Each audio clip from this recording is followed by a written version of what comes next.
Well, good morning everyone. How are you doing today? Hopefully you're getting ready to kick your day off. Thought I'd kick my day off with an interesting dream that I had.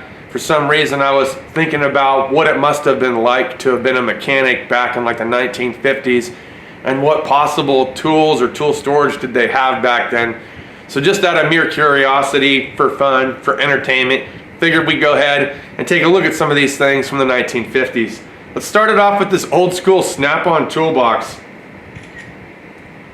Okay, so let's see, they got 1, 2, 3, 4, 5, 6, looks like 7, 8, and 9 drawers maybe.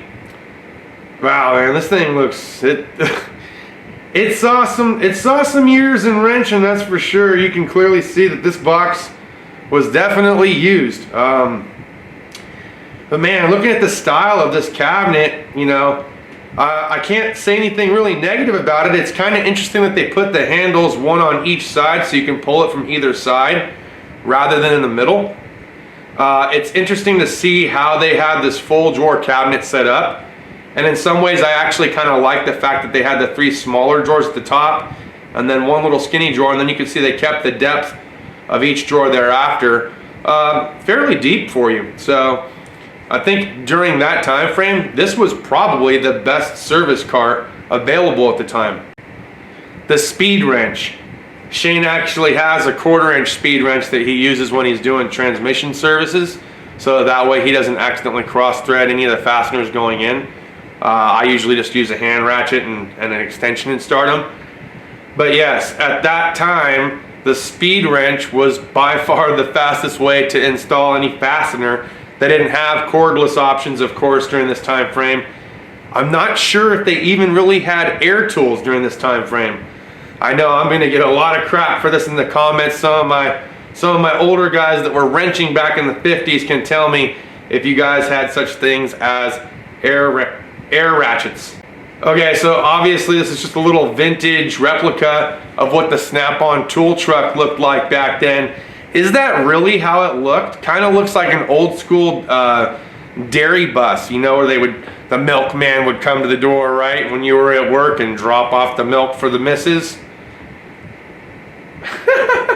Any rate, yeah, that's interesting to say the least how they had that set up. You almost kind of wonder if they had big boxes at that time or if they were all just small 26-inch cabinets or smaller service carts, because I don't see a lift gate on the back, nor do they probably had a ramp. That's my guess. They probably had a ramp that they rolled the toolboxes off of the truck with. Look at this old Sears Roebuck socket set that they had at this time, and look at how their adapters are set up. Makes you wonder, what was the tooth count during that time frame?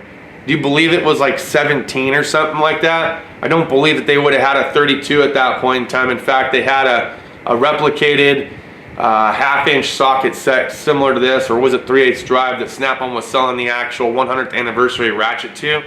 But the tooth count, it was small in numbers. I don't know. I'm guessing maybe 17. Look at these little fans. So I got this little Ryobi fan. I use this thing here at the house all the time, well, especially when I'm out here in the garage. But look at these old school fans that you plugged into the wall during this time frame. Way different, right? So these were all made out of metal, of course. You always got told as a kid, don't stick your fingers in the fan blades. So it's just kind of, you could see just why they wouldn't want to do that. Of course, kids always stick things in the fan blades, right? So you got to always tell them not to do that. But yeah, made out of all metal, no plastic or composite here. How about this little hand drill? So when you had to drill or extract something, it'd be interesting to know what all they used to extract broken off fasteners with, outside of the little tiny hand drill that you see that they have here. But like, how did they go about extracting something? Because I just don't know what type of extractors they might have used during that time frame.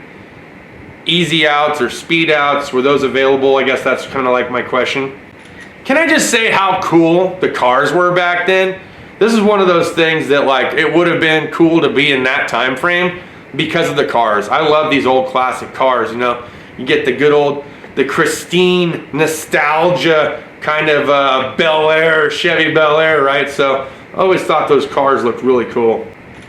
All right, how about this? How about Speed Age? So before they had like the Moto magazine, before they had other subscriptions that you could subscribe to as far as getting all the latest information when it comes to new technology, right? We've got like the hybrids, and we have the autonomous vehicles that they're coming out with that they put in various articles. But look at this is the only way that they had gotten information for upgraded vehicle technology at this time. I have no idea what kind of information they would have possibly have put out on television during that time frame, but I could tell you that most of their information probably came from catalogs or magazines. Now here's some tool storage that's really got some depth to it with a workbench top. Why don't they make things like this anymore? This is actually really cool looking. In fact, if I would have found something like this, I would have much rather have had something like this than the wood cabinets that I currently have here in my garage right now. Because it's already laid out, it's got some nice drawers. You can definitely see where you could have put a bunch of different air tools in there, or even cordless tools. But back in this time frame, I'm sure this probably cost a pretty penny. Yeah, look at this. So the pair of these vintage World War II era aircraft mechanic tool chests, $3,249. So it looks like it's in stock. If you wanted to buy those, just Google mechanics tools from the 1950s and start scrolling through. It'll take you to the website. Okay, so here's an old Craftsman set and breaker bars, right? Breaker bars were a huge thing during this time frame because they didn't have pneumatic options or cordless options. So everything was really broken loose with a breaker bar of some style, like this 90-degree one, and a cheater pipe. I'm sure they used a cheater pipe for years. I still find myself using a cheater pipe at work. You know, I might grab the end of a jack handle and use it if I need to get a little extra leverage. So that just got passed down throughout the years from many mechanics. Tools have been drafted too. Here's an old school snap-on post that they had, probably in a magazine or a catalog at that point in time, calling all hand tools to arms during that era. So that's kind of cool to see, you know, the 40s to 50s, Uncle Sam, you know, snap-on drafting tools to the war, right? So that's actually kind of cool. I kind of dig stuff like that. All right, so maybe this answers our pneumatic question. I do see a couple of different pneumatic tools down here. Looks like you got some air hammers, and looks like they still had a little die grinder and a paint gun. Now I don't know if those were after the 50s or they just incorporated them into this 50s like shot here. Some of these things I'm sure probably back from the 40s, like this wooden creeper and this old school jack, but it just gives you an idea of how things were. How about this? Oil. Look at how oil was canistered back then in a tin can, much like you'd see you know, a can of chili or something like that. That's how oil was canned and bottled, like Coca-Cola being in a bottle. So, you know, now everything's in can mode. You can get plastic bottles, things like that. Just a way different, huh? Okay, here you go. Here was one that I had often forgot about. Popular Mechanics. I think that was another magazine that the mechanics would go to from time to time. All right, so here's another one, Popular Science. I do vaguely remember this magazine as well. My granddad and great-granddad, they still had a couple of those laying around the house. Look at this old antique workstation here. Sioux workstation in the 1950s. They had one locker designated for steering tools, I'm sure, another locker for front end. Then they had a wall mount plus looks like a stainless steel top with two lower cabinets that you can swing open. That's actually really cool looking.